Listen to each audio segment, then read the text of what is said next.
نہ تاریخ میں کبھی اس کا ذکر ہوا، نہ اخباروں میں اس کا نام آیا، نہ ٹی وی نے اس کا چہرہ دکھایا، لیکن اگر وہ ایک انسان اس رات نہ ہوتا تو 1200 لوگ اپنی جان گنوا بیٹھتے۔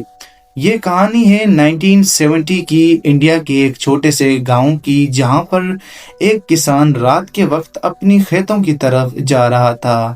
وہ ٹریک کے پاس سے گزرا تو اس نے دیکھا کہ ریل کی پٹریوں کے بولٹ ڈھیلے ہیں۔ ایسا لگ رہا تھا جسے جان بوجھ کر کسی نے ان کو کھولا ہوا تھا۔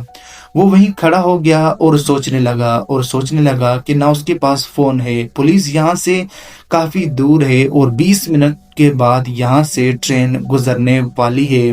وہ وہیں کھڑے ہو کے سوچنے لگا آخر کیا کروں، آس پاس لوگ بھی نہیں تھے۔ اس نے ایک ایسا فیصلہ کیا، اپنی قمیص اتاری اور ایک لکڑی پر لپیٹ کر اس کو آگ لگا دی۔ آگ لگانے کے بعد وہ ٹرین کے ٹریک کے بیچ میں کھڑا ہو کر اس کو ہلانے لگا، اور پھر اس کے بعد کچھ یہ ہوا کہ ٹھیک 20 منٹ کے بعد وہاں پر ٹرین پہنچنے ہی والی تھی کہ کچھ ہی میٹر فاصلے پر وہ ٹرین جا کے رکی۔ ٹرین سے لوگ اترے، عملہ اترا اور انہوں نے دیکھ کر بس اس کو شاباشی دی۔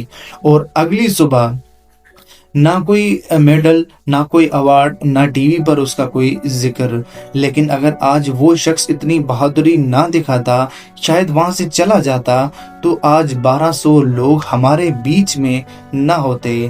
یہ کہانی ایسے بہادروں کی ہے، ایسے لوگوں کی ہے جو چپ چاپ کر کے اپنا کام کرتے ہیں، جن کا ذکر نہ ٹی وی، نہ اخباروں، نہ سوشل میڈیا پر ہوتا ہے، لیکن یہی لوگ ہوتے ہیں جو اصل میں اپنے ملک کے لیے خاموشی سے کام کرتے ہیں۔ اگر ایسی کہانیاں، اسٹوریز آپ لوگوں کو پسند آتی ہیں تو ہمارے چینل کو سبسکرائب ضرور کریں۔ اپنا بہت سارا خیال رکھیں۔ اللہ حافظ۔